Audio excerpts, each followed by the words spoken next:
Many people do not understand what Hamas is. First of all, Hamas is not a Palestinian product.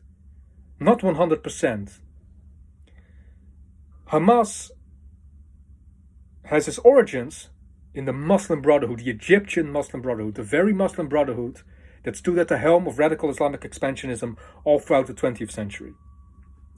And by that it had the name Haraka al-Mukawama al-Islamiyya, which roughly translates as Islamic Resistance Movement.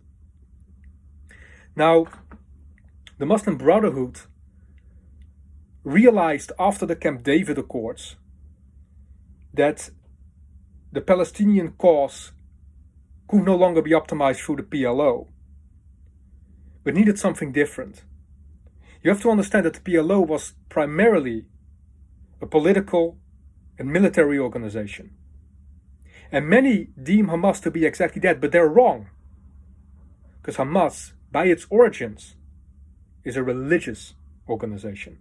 2 years ago, I've written an extensive article about the history of Hamas.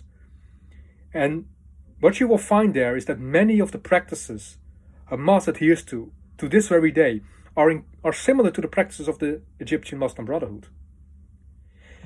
When you learn about the history of Hamas, when you study the history of Hamas, you will find that the way they were able to gather and to spread their influence was through religious practices, through their dawah networks, as it were. Now, the dawah in Islam is a concept based upon religious charity.